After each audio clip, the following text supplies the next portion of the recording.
शुरुआत होती है एक केयर टेकर से, जो जब अपना काम कर रही होती है तो बच्चों के डैड उसे बुलाते हैं अपने पास। पता चलता है कि इस केयर टेकर ने एक बहुत बड़ा झूठ बोला था इस फैमिली के साथ। उसका असली नाम जेनिफर था और उसने कुछ और बताया हुआ था। वो आदमी कहता है, सच बताओ यहाँ किस इरादे से आई हो, नहीं तो मैं तुम्हारी पुलिस में कंप्लेन कर दूंगा। पुलिस का नाम सुनते ही जेनिफर डर जाती है और टेबल पर पड़ा एक वॉच उस आदमी को मारते हुए उसके हाथ से अपना पासपोर्ट छीन कर यहाँ से भाग जाती है।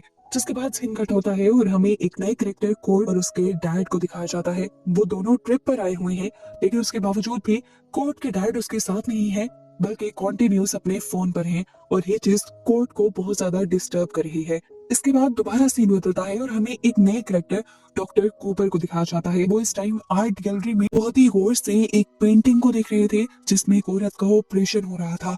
ये देखते ही एकदम से उनको पास्ट के वियन आने लग जाते हैं और वो उदास हो जाते हैं। इसके बाद एक एक करके हमें मूवी के काफी सारे करेक्टर्स से मिलवाया जाता है और फिर कहानी दोबारा जेनिफर की तरफ आ जाती है। पुलिस से बचने के लिए वो अपना हुलिया होमलेस लोगों वाला बनाकर सड़क के किनारे रात गुजारती है और सुबह उसकी आंख खुलती है पुलिस की ही आवाज से। वो इतना घबरा गई थी कि फौरन यहाँ से भागना चाहती थी। सामने उसे एक बस दिखाई दी। वो उस बस में चढ़ने लगी तो कंडक्टर ने पूछा कि तुम्हारी टिकट कहाँ है। टिकट तो उसके पास थी नहीं। वो टिकट ढूंढने का नाटक करती है तो ड्राइवर उससे कहता है, कोई बात नहीं, बस के अंदर चली जाओ, अपनी बस में हमेशा मैं एक गुनाहगार की जगह रखता हूँ। जेनिफर को उसकी ये बात बहुत अजीब लगी थी, पर कंडक्टर हंसकर कहता है, अरे मजाक कर रहा हूँ। बस के अंदर हम देखते हैं कि जिन लोगों का पहले इंट्रोडक्शन करवा दिया गया था वो सब के सब इसी बस के अंदर बैठे हुए थे। वो शुरू हो जाता है।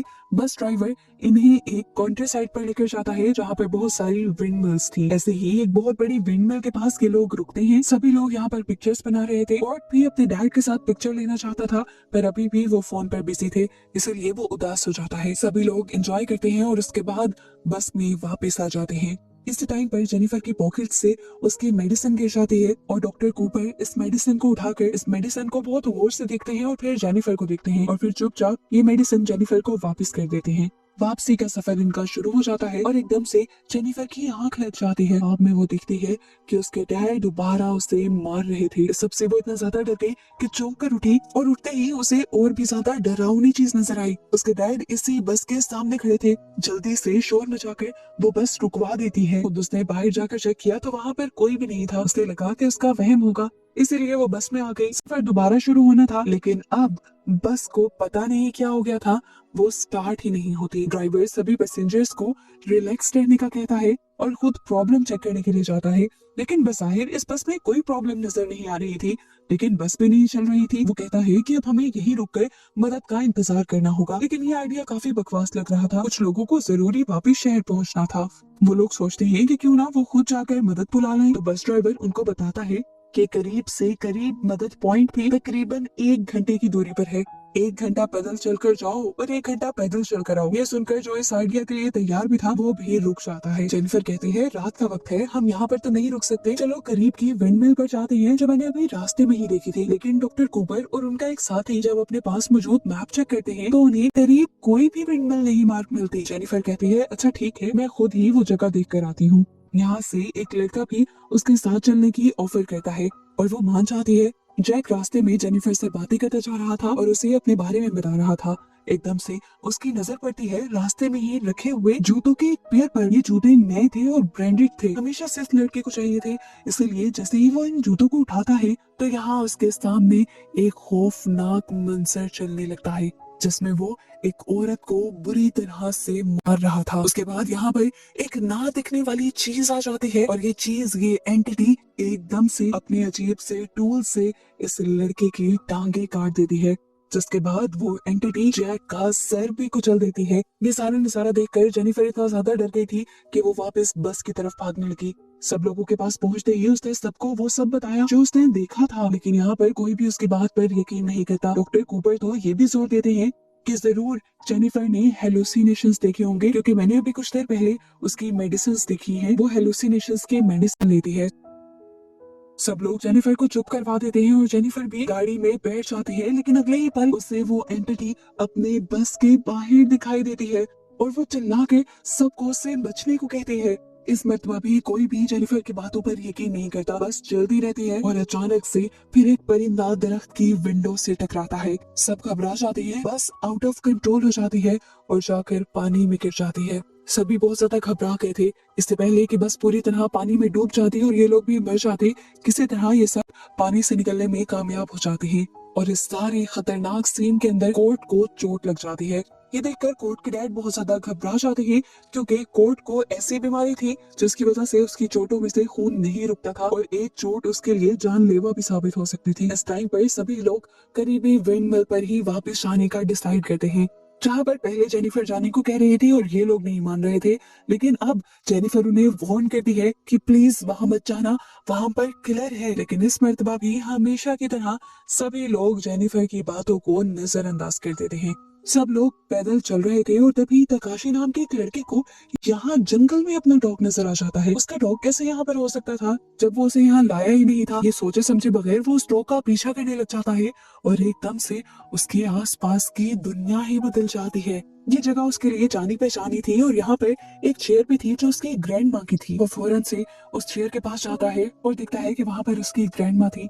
वो अपनी ग्रैंड माँ से माफी मांगने लगा कि मैं आपको आखिरी वक्त में छोड़ गया था, मुझे ऐसा नहीं करना चाहिए था और मुझे इसका बहुत ज्यादा गिल्ट है। जिस दौरान वो रो रहा था और बिल्कुल अपने आप में ये मगन था, हमने देखा कि वो एंटिटी, वो किलर अब उसके पीछे आकर खड़ा हो चुका है। इसी दौरान बाकी लोग भी उस विंडमिल के अंदर पहुंच जाते हैं। ड्राइवर सब लोगों को यहीं पर रुकने को कहता है और खुद यहाँ से बाहर चला जाता है। डॉक्टर कूपर कोर्ट के जख्म का इलाज करते हैं और कोर्ट के पैनिक हुए डैड को ये यकीन दिलाते हैं कि आपका बेटा जल्दी ठीक हो जाएगा। अब यहाँ पर जेनिफर नोटिस करती है कि एक आदमी यहाँ से गायब है, वही जो अपने डॉग के पीछे भाग कर गया था। बस के बात का सुनना था और ये लोग पैनिक हो जाते हैं और आपस में ही बहस शुरू कर देते हैं। कोर्ट इनकी लड़ाई से तंग आ जाता है और उन्हें कहता है बस करें, प्लीज बड़े लोगों जैसा बिहेव करें आप लोग।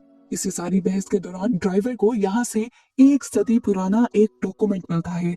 इसमें एक मिलर की मौत की सजा के बारे में लिखा हुआ था। मिलर वो होते हैं जो इन विंड मिल्स को चलाते हैं। मिलर को मारने की सजा इसलिए दी गई थी क्योंकि उस पर इल्जाम था कि उसने डेविल के साथ यानी शैतान के साथ कोई डील कर ली है। कोर्ट के डैड इस बात को इग्नोर कर देते हैं और ड्राइवर से भी कहते हैं कि इतनी अजीबोगरीब बातें करने की यहाँ जरूरत नहीं है। सभी जानते हैं कि ना तो दुनिया में ऐसी चीजें एग्जिस्ट करती हैं और अगर करती भी है तो आज के दौर में बिल्कुल भी सामने नहीं आती। डॉक्टर कूपर को ये कहानी काफी इंटरेस्टिंग लगती है और वो कहानी ये पढ़ने लगते हैं। इसमें लिखा हुआ था कि एक मिलर ने अपनी रूह को शैतान को बेच दिया था ताकि उसके विंडमिल के ब्लेड्स बगैर हवा के भी चलते रहें। एक दिन गांव का एक इंसान नोटिस करता है कि इस वाले मिलर के आटे के बैग में से एक इंसानी दांत निकला था। उसे शक हुआ कि कहीं ये मिलर कुछ गलत तो नहीं कर रहा। उसने चुपके से इसके ऊपर नजर रखी और एक खौफनाक मंजर ये देखा कि ये मिलर इंसानी हड्डियों को अपनी आटे वाली चक्की में पीस रहा था। उसने जाकर ये सारी बात गांव वालों को बताई और गांव वालों ने उसकी इस मिल के ऊपर हमला कर दिया और इस मिल को भी जला दिया। उस टाइम वो मिलर अपनी मिल के अंदर ही था जो इस मिल के साथ ही जल गया। कहानी पढ़ने के बाद ये लोग नोटिस करते हैं कि जिस मिल में इस टाइम ये लोग खड़े हैं ये मिल तो उन्हें जली हुई नहीं लग रही। इसका मतलब था कि जरूर ये कोई दूसरी विंड मिल होगी। इनकी बहस दोबारा से शुरू हो जाती है और कोर्ट के डैड इस मर्तबा गुस्से में आ जाते हैं और उनकी इन सारी मुसीबतों का जिम्मेदार जेनिफर को ठहराने लगते हैं। गुस्से में आकर जेनिफर भी इस मिल से बाहर निकल जाती है और इस टाइम डॉक्टर कूपर उसका सहारा बनने के लिए, उसे तसल्ली देने के लिए उसके पीछे जाते हैं।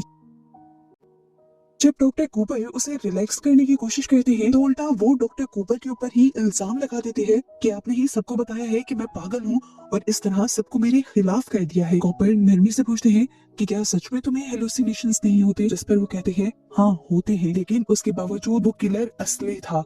वो इस टाइम ये भी क्लेम करती है कि मुझे लगता है कि वो किलर कोई और नहीं बल्कि मेरे डैड ही हैं जो काफी अरसा पहले मर चुके थे। इन्हीं बातों के दौरान अचानक कूपर को जंगल में कुछ सुनाई देता है और वो इन्वेस्टिगेशन करने के लिए चला जाता है और जंगल के बीचों बीच उसे एक और बेड पर लेटी हुई मिलती है जो जागते ही डॉक्टर कूपर पर अपनी मौत का इल्जाम लगाने लगते हैं। डॉक्टर कूपर जोर देते हुए कहते हैं कि वो सिर्फ एक एक्सीडेंट था और अपनी सफाई देते हुए कहते हैं हाँ मैं मानता हूँ कि सर्जरी करते वक्त मैं ड्रंक था, लेकिन उसके बावजूद मैं अपना काम ठीक कर रहा था। उसके कहते ही यहाँ पर वो किलर आ जाता है और डॉक्टर कूपर को बुरी तरह से मार देता है। इस मर्तबा दोबारा इस किलर को और डॉक्टर कूपर की मौत को देखकर जेनिफर बहुत ज्यादा डर चुकी थी। इसी पर अचानक उसके पीछे वही लड़का आकर खड़ा हो जाता है जो अपनी ग्रैंडमा से माफिया मांग रहा था, और दोनों दोबारा विंडमिल की तरफ बढ़ जाते हैं और हमें पता चलता है कि किलर ने तकाशी को नहीं मारा था। ये लोग जब दोबारा अंदर आए तो जेनिफर ने दोबारा उन्हें वो सब बताया कि पहले की ही तरह किलर ने डॉक्टर कूपर को भी मार दिया। ये सुनकर सब डर जाते हैं और उन्हें लगता है कि ये सब पागल जेनिफर ही कर रही है और बाद में इल्जाम किसी किलर पर लगा रही है, क्योंकि हर मर्तबा किलर सिर्फ जेनिफर ही दिखती थी, ये लोग क्यों नहीं दिखते थे। और जब भी किलिंग होती थी तो जेनिफर ही उस आदमी के साथ अकेली होती थी। इन लोगों को भी डर लगने लग जाता है, इसीलिए ये लोग जेनिफर को बांध देते हैं। इस टाइम पर वो लड़का इन सबको बताने की कोशिश करता है कि जेनिफर सच कह रही है, यहाँ पर एक किलर है और किलर सबको मारने से पहले उनका गुनाह उनकी आंखों के सामने लेकर आता है, और जब वो अपना गुनाह कबूल करने पर मजबूर हो जाते हैं तभी वो उन लोगों को मारता है। मैं भी सारे वाकये से गुजर कर आया हूँ, लेकिन मैं इसलिए बच गया क्योंकि मुझे अपने गुनाह पर पछतावा था। इस बार अब ड्राइवर बोलता है और इन सबको बताता है कि जब इस मिल का असल ओनर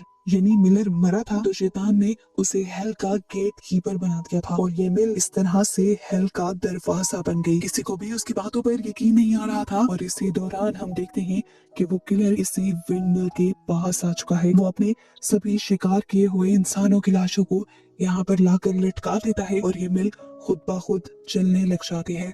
यहाँ विंडमिल के अंदर जेनिफर भी अपने पास्ट के बारे में ख्वाब देखती है। पास्ट में दिखाया जाता है कि वो अपने छोटे भाई को एक होम वैन से उठाकर बाहर लेकर आई और उसके बाद उसने उस होम वैन में आग लगा दी, जिसके अंदर उसके जालिम डैड थे जो हर टाइम उन दोनों पर बहुत ज्यादा जुल्म करते थे, उन्हें टॉर्चर करते थे। आग जलाने के बाद जेनिफर को लगा कि सब कुछ ठीक हो गया है, लेकिन तब तक बहुत देर हो चुकी थी क्योंकि उसे एहसास हुआ कि उसने अपने डैड के साथ साथ अपने भाई को भी मार दिया है, क्योंकि बाहर ठंड होने की वजह से उसका भाई दोबारा उस वैन के अंदर जाकर लेट गया था, और इस तरह उसने एक बेकसूर का भी मर्डर कर दिया था। इधर दूसरी तरफ ग्रुप को दिखाया जाता है जो अभी विंडमिल के बाहर थे। कोर्ट के डैड सब लोगों से पूछते हैं कि हमें क्या करना चाहिए, तो ड्राइवर कहता है कि हमें उस मिल के अंदर वापस जाना चाहिए। कोर्ट के डैड को अभी भी जेनिफर से डर लग रहा था, इसलिए वो सबको पहले ही वार्न कर देता है कि जेनिफर से दूर रहना। इधर प्रेजेंट में दिखाया जाता है कि सभी लोग कंफ्यूज थे कि उन्हें क्या करना चाहिए। कोर्ट के डैड फैसला करते हैं कि वो ड्राइवर के साथ जाएंगे और मदद बुलाकर लाएंगे।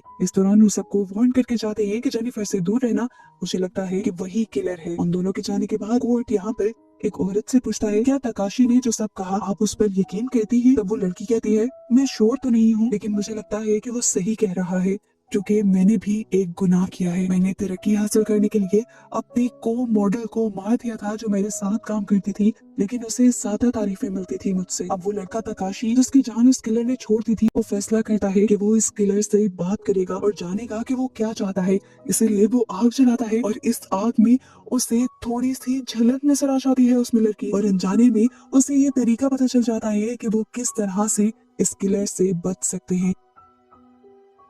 उसे लगा कि अगर वो इस विंडमिल को जला दें और हेल के इस दरवाजे को ही खत्म कर दें तो वो लोग इस मुसीबत से निकल पाएंगे। इधर अचानक एक मॉडल को बाहर से अजीब आवाजें सुनाई देती हैं। आवाजों का पीछा करते हुए वो जैसे ही बाहर जाती है तो हवा में बहुत सारे लैंटर्न्स लटके हुए थे बिना किसी सहारे के।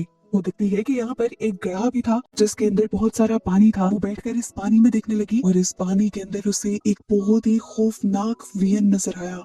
उसने देखा कि गड्ढे के अंदर वो अपने खूबसूरत चेहरे को खुद ही बेदर्दी से एक चाकू से काट रही थी।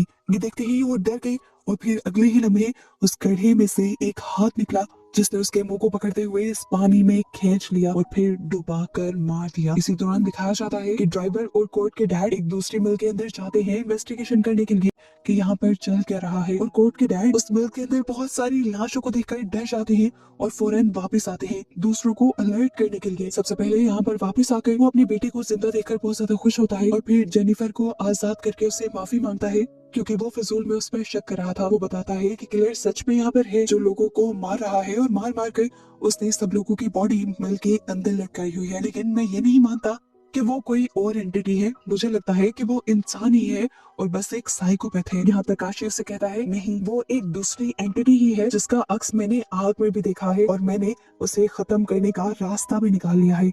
वो बताता है कि वो मिल जो हेल का गेटवे बना हुआ है हम उसी को जलाकर राख कर देंगे और इन सारी चीजों से बाहर निकल आएंगे। इन सारी बातों के दौरान कोर्ट नोटिस कर रहा था कि उसके डैड बहुत ज्यादा बेचैन थे। वो उससे पूछता है कि क्या हुआ है, क्या आपने भी कोई गुनाह तो नहीं किया, आप क्यों हर टाइम अजीब अजीब हरकतें करते रहते हैं। अपने बेटे के मुंह से ये बातें सुनकर वो खुद भी डर जाते हैं। कोर्ट उनसे कहता है, आप मुझे मेरा पासपोर्ट क्यों नहीं देते और मुझे मेरी मॉम से कांटेक्ट क्यों नहीं करने देते, मैं उनके पास क्यों नहीं जाऊंगा। कोर्ट के डैड और भी ज्यादा घबराने लगे थे और अब उनसे बर्दाश्त नहीं हो पाता और वो अब अपना राज भी उगल देते हैं। वो अपना गुनाह कन्फेस कर देते हैं कि उन्होंने अपनी वाइफ को मार दिया था। ये सुनकर सारे यहाँ पे सुन खड़े रह गए थे। कोर्ट को भी यकीन नहीं आ रहा था कि उसके डैड एक किलर हो सकते हैं। वो बताता है कि तुम्हारी मॉम ने मेरी जिंदगी बहुत मुश्किल बना दी थी, मैंने उसे डाइवोर्स भी दे दी और फिर वो तुम्हारी कस्टडी के लिए मुझे तंग करने लगी। मेरे पास कोई रास्ता नहीं बचा सिवाय उसे मारने के लिए। सारी सच्चाई सुनने के बाद कोर्ट रोते हुए इस जगह से भाग जाता है। जेनिफर फौरन उसके पीछे भागती है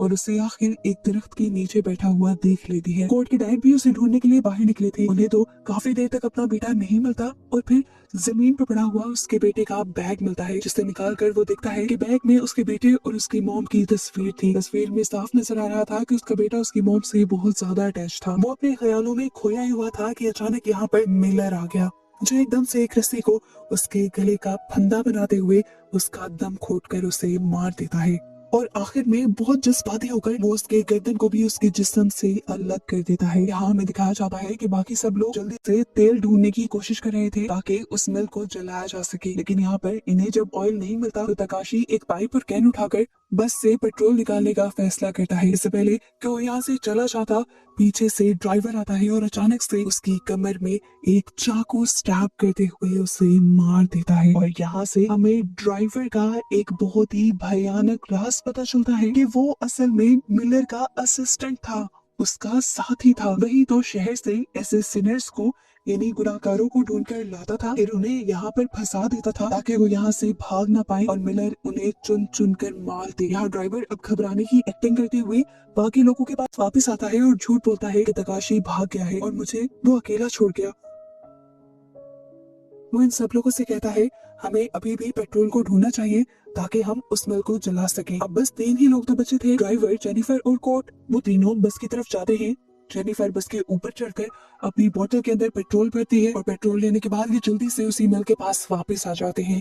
इससे पहले कि ये लोग इस मिल को जला देते, ड्राइवर जेनिफर को वार्न करता है कि इस मिल को जलाने के बाद भी ये हल का गिल्ट वे खत्म नहीं होगा, क्योंकि गुनाहों की माफी इतनी आसानी से नहीं मिलती। वो ड्राइवर की बातों को इग्नोर करते हुए हर जगह पेट्रोल डालती है और आग लगाने के लिए पीछे मुड़ती ही है तो दिखती है कि पीछे मिलर खड़ा था। जेनिफर मदद के लिए जोर जोर से चिल्ला चिल्ला के उस ड्राइवर को बुला रही थी, लेकिन वो ड्राइवर तो खामोशी से खड़ा ये सारा नजारा एंजॉय कर रहा था। जेनिफर जब अपने आप को बचाने की कोशिश कर रही थी तो इस टाइम पर वो एक विजन देखती है कि उसके डैड का भूत उसके ऊपर हंस रहा है। उसे इतना ज्यादा गुस्सा आता है कि वो पास पड़ी एक लकड़ी उठाकर जोर जोर से उसे मारना शुरू कर देती है, लेकिन फिर एकदम से होश में आ जाती है।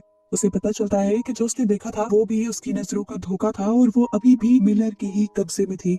इधर ड्राइवर आखिरी बचे हुए इंसान यानी कोर्ट को भी मारने की तैयारी करते हुए उसे मिल के अंदर ले जाता है, लेकिन कोर्ट को अब भिनक हो चुकी थी। अपने आप को बचाने के लिए वो ड्राइवर को चकमा देता है और इस मिल्क में अपना लाइटर जलाकर फेंक कर जल्दी से इस मिल से बाहर निकल आता है। दिखाया जाता है कि मिलर भी इसे जलती हुई आग में गिर चुका था और ड्राइवर भी अंदर ही था, यानी दोनों अब मर गए होंगे। लेकिन यहाँ दिखाया जाता है कि ड्राइवर अभी भी मरा नहीं था, उसने दोबारा कोर्ट पर हमला किया और कोर्ट को बचाने के लिए जेनिफर उस जलती हुई मिल के अंदर चली गई और उसने बिना सोचे समझे ड्राइवर के गले पर हमला करके उसका गला काट दिया, जिसके बाद वो कोर्ट का हाथ पकड़कर जल्दी से इस जलती हुई मिल से बाहर निकल आती है और फाइनली ये लोग अपनी जान बचाने में कामयाब हो जाते हैं। इन दोनों की सांस में सांस आई थी।